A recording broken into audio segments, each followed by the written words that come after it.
Richard Lee McNair. Richard Lee McNair was a highly intelligent man, but he botched a robbery, killing one man and shooting another 4 times. After his arrest, he made his first escape attempt through a ventilation pipe in 1992, but was recaptured a year later. The escape that would earn him fame, however, happened on April 5, 2006. McNair's prison job involved repairing torn mailbags, so he devised a plan to hide inside one fitted with a breathing tube, knowing the bags were about to be transported to a nearby warehouse outside the prison. His plan worked, but upon arrival, he had to wait until the staff went to lunch to make his escape. Once the room was silent, he got out of the bag and ran away, though his troubles didn't end there. A police officer stopped him while he was jogging near the railroad tracks. McNair claimed he didn't have any ID on him. The officer, aware of a recent prison escapee, asked his colleagues for details, which matched McNair's description. Despite raising suspicion, McNair managed to convince the officer he wasn't the fugitive by staying calm and showing no anxiety, and he was allowed to go. Yoshie Shiratori. Yoshie Shiratori is renowned in Japanese history for his extraordinary prison escapes, often referred to as the prison break magician. In 1936, while detained at Aomori Prison, Shiratori executed his first escape by picking the cell lock using a metal wire he had secretly obtained. Captured shortly after, he was then transferred to Akita Prison. There, he escaped a second time by dislocating his shoulders to squeeze through a small food slot in his cell door. This second escape raised alarms, and authorities transferred him to Abashiri Prison in Hokkaido, a facility known for its intense security and severe winter conditions. At Abashiri, Shiratori devised an escape that took advantage of extreme temperatures. He waited for frigid nights to weaken the metal bars on his window, gradually bending them over time until he could squeeze out. For his final and most famous escape in 1944, he was sent to Sapporo Prison, where he studied the behavior of guards, noting they didn't handcuff him when he took baths. Taking advantage of the routine, he used a bucket handle to unscrew an escape hatch in the ceiling, finally making his way to freedom. His life story was later immortalized in the Japanese novel Hagoku, Prison Break, which further cemented his legacy as Japan's most legendary prison escape artist. Talking to a guy like that would probably be insanely interesting, considering how smart and sly he has to be to pull off those crazy escapes. That's why I tried to recreate him using AI with PolyBuzz, which also happens to be today's sponsor. It only took me about 5 minutes to build what I think his personality would be like, and it's insane how good it is at mimicking it. It seriously feels like I'm talking to a real person. Doing this kind of thing on my own would have taken hours and a lot of AI knowledge. But with PolyBuzz, it's super easy. And this is just one use case. You can literally recreate any character you want. I used my code PAINTER to unlock the premium features, which made the whole thing way more fun. What I love most is that you're not limited to just creating your own characters. You can also browse a massive catalog of characters made by other people. It's so big that if you can think of someone, chances are there's already an AI version of them. Anyway, you can try it out yourself. It's really fun and super easy to use. Just download the app from the link in the description or the pinned comment, and don't forget to use my code PAINTER to unlock those premium features. Huge thanks to PolyBuzz for sponsoring this video. Joaquín El Chapo Guzmán.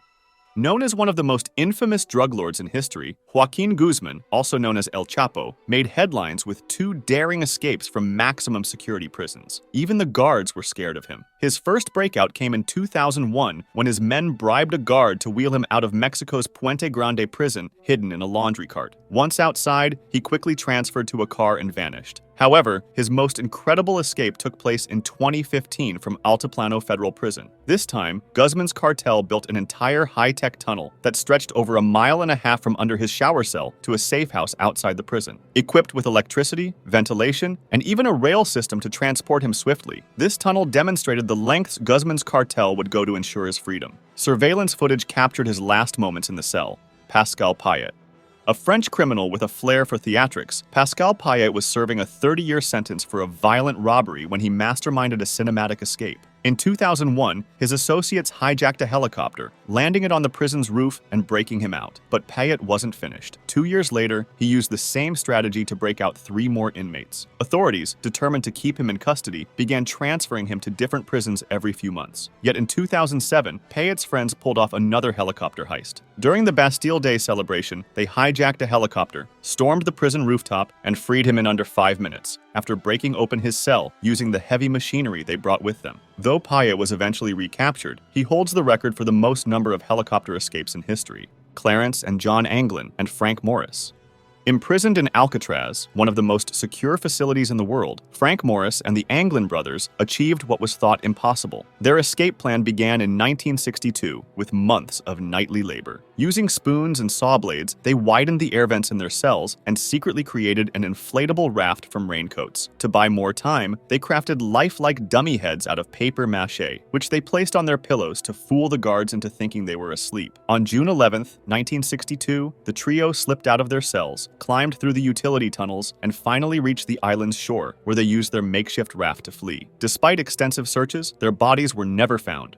Frank Abagnale Jr.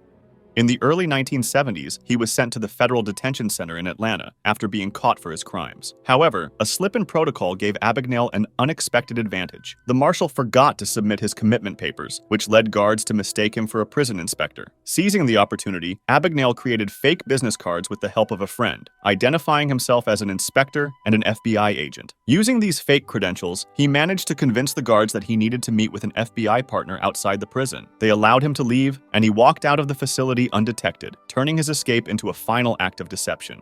John Dillinger.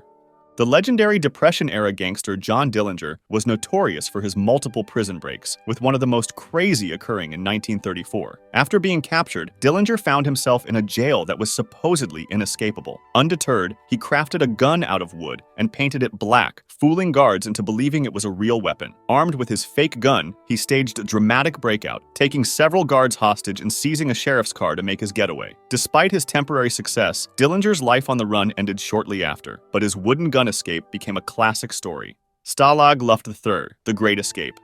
During World War II, a group of Allied POWs, including British, American, Canadian, Australian, and French airmen, attempted a famous escape from the heavily fortified Nazi prison camp, Stalag Luft III. The camp was located deep in Germany and surrounded by security measures, including buried microphones to detect digging and huts built on stilts to expose any underground escape efforts. Despite everything, the prisoners patiently dug 3 tunnels, codenamed Tom, Dick, and Harry. Using spoons, metal cutlery, and milk cans, they dug 30 feet below the surface to avoid detection, meticulously hiding excavated sand and socks to sprinkle discreetly across the yard. On March 24, 1944, 76 men crawled through the tunnels, but guards eventually discovered the plan, capturing all but 3 who made it to freedom. Tragically, Hitler ordered 50 of the captured men executed, violating the Geneva Convention. The Texas 7. In December 2000, 7 Texas inmates staged one of the most incredible escapes in U.S. history. Nicknamed the Texas 7, these men managed to overpower guards and prison workers, locking them in an electrical room. Then, using forged identities and impersonating supervisors, they passed multiple head counts and gained access to a pickup truck parked near the gate. Once outside, they drove away, sparking a massive multi-state manhunt. Their time on the run ended after a segment on America's Most Wanted, which led to their capture. Despite their attempt to negotiate a televised surrender, they were ultimately apprehended and returned to custody. Papillon.